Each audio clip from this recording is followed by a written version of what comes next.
Hello everyone, myself Ritika Sharma and welcome back to my channel NCERT Mathematics। Last video में हमने real number जो chapter 1 है आप लोगों का उसका इम्पोर्टेंट पोर्शन कवर अप किया था जो बोर्ड एग्जाम में पूरे चांसेस हैं आने के लिए। आज की इस वीडियो में हम चैप्टर नंबर 2 पॉलिनोमियल के इम्पोर्टेंट टॉपिक को कवर अप करेंगे और जो बोर्ड एग्जाम में कितने मार्क्स के कैसे कौन से क्वेश्चन आने की पूरी प्रोबेबिलिटीज हैं we will also discuss in this video. ठीक है, तो शुरू करते हैं। क्योंकि नाम से पता है पॉलिनोमियल, तो पॉलिनोमियल क्या होता है पहली बात आपको ये पता होना चाहिए। जैसे मान लो x की पावर 1 है, ठीक है, और कुछ भी ले लो 7x स्क्वायर हो गया, अगेन 4x क्यूब हो गया। ये इस तरह से पॉली का मतलब समझ जाओ कि पॉली मीन्स होता है बहुत सारे टर्म्स। ठीक है, तो अगर सिंगल टर्म है यानी ये सिंगल टर्म है तो वो होता है मोनोमियल। ये आपने क्लास 9 में पढ़े होंगे। तो इस तरीके से जब किसी भी बहुत सारे आपकी ये टर्म्स आपस में मिल जाते हैं, इसके आगे मैं और भी बढ़ा सकती हूँ इसको, तो वो पॉलिनोमल्स हो जाते हैं। कुछ भी हो सकता है, जैसे 7x स्क्वायर हो गया प्लस 3x क्यूब हो गया, 4x की पावर 5 हो गया, एंड सो ऑन। इस तरह से करते हुए पॉलिनोमल्स हो जाते हैं।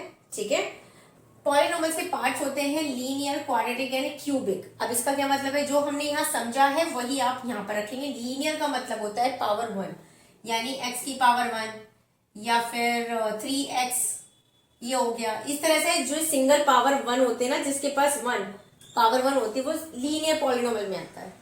क्वाड्रेटिक में कौन आता है, क्वाड्रेटिक में आते हैं पावर 2 वाले, जैसे सिंगल ये भी हो गया, या कोई कांस्टेंट ले लो साथ में तो भी ये क्वाड्रेटिक में हो गया, या फिर प्रॉपर एक लिख लो जैसे 3x स्क्वायर 2x प्लस 1, तो ये भी एक क्वाड्रेटिक। लेकिन हाईएस्ट पावर यहाँ पर 2 है तो 2 का मतलब होता है क्वाड्रेटिक।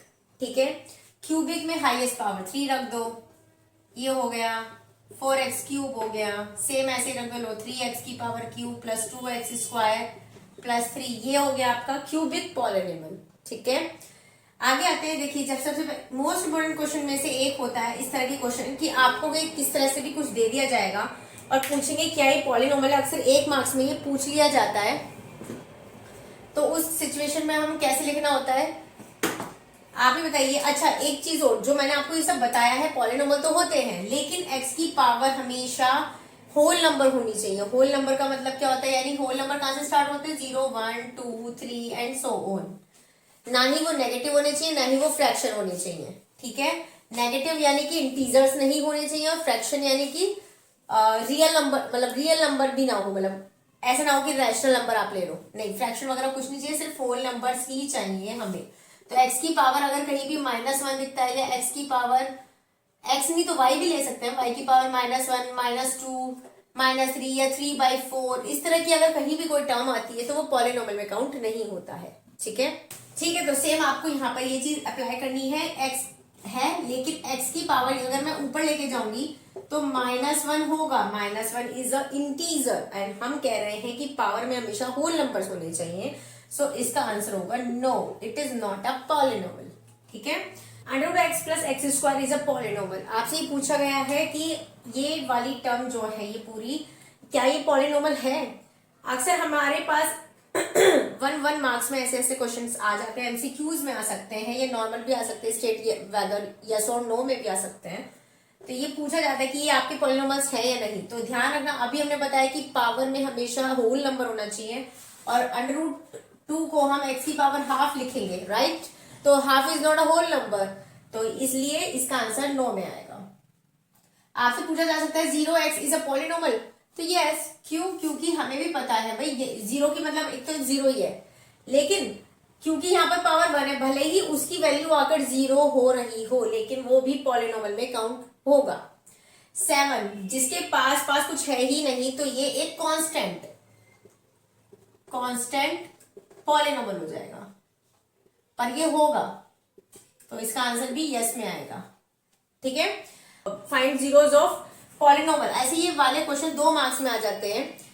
तो आपको उस सिचुएशन में हमेशा क्या करना है कि जो पॉलिनोमियल है उसे हमेशा 0 के इक्वल रखना है।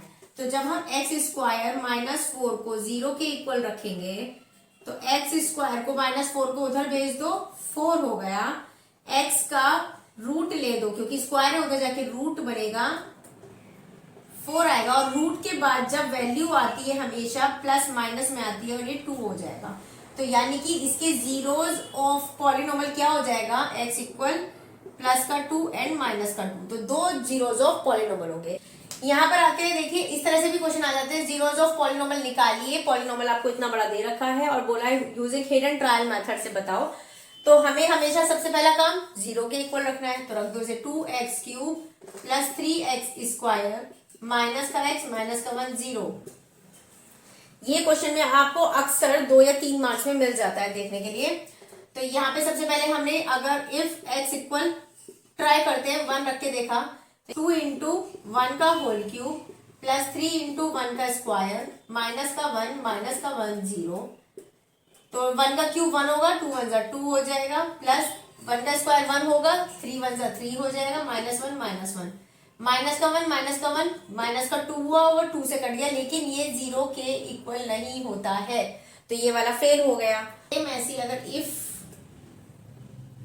अगर x की वैल्यू -1 रखेंगे तब क्या आएगा, तो आपको ये 2-3 बार ट्राई करना पड़ेगा कि इसकी वैल्यू कौन सी आएगी। p ऑफ -1 क्या हो जाएगा, 2 इंटू -1 का होल क्यूब प्लस 3 इंटू -1 का स्क्वायर माइनस माइनस का 1 और -1।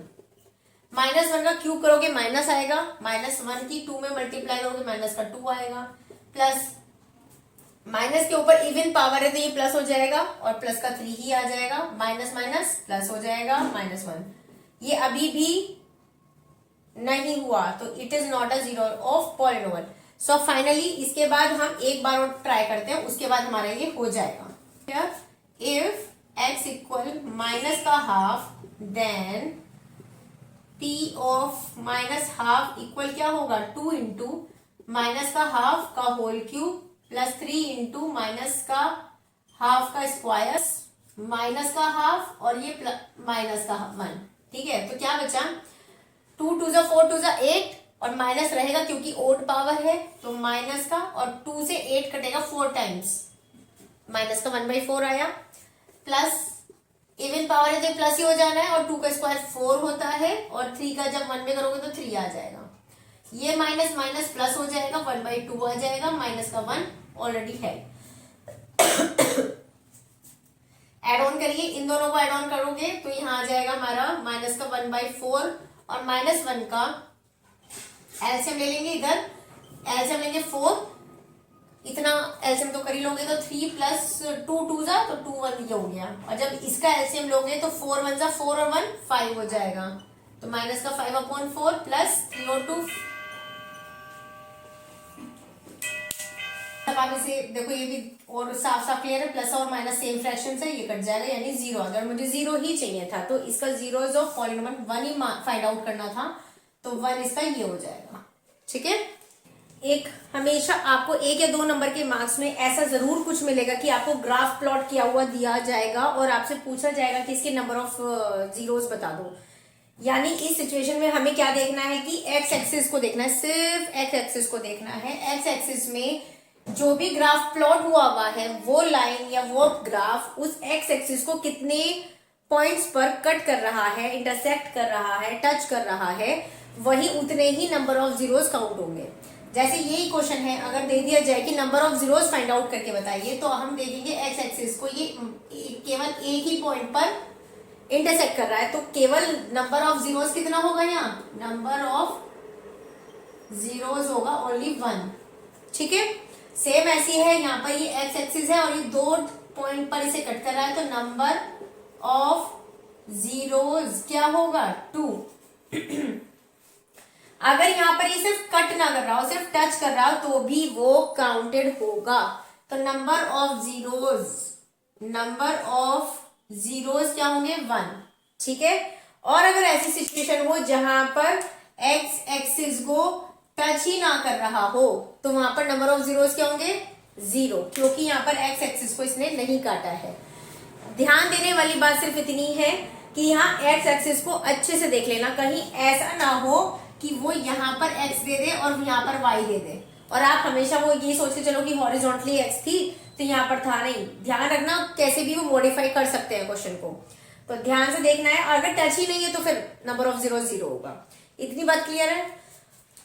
आइए इस तरह के क्वेश्चन भी आ जाते हैं कि कंस्ट्रक्ट अ क्वाड्रेटिक पॉलिनोमियल, ये अक्सर 3 मार्क्स में आपको मिल जाता है कि कंस्ट्रक्ट ए क्वाड्रेटिक पॉलिनोमियल देगा आपसे, नहीं देगा, क्वाड्रेटिक पॉलिनोमियल पूछ रहा है आपसे और आपको दिया गया है कि नंबर ऑफ जीरोस में आपको क्या दिया गया है, ये सम दिया हुआ है और प्रोडक्ट दिया हुआ है।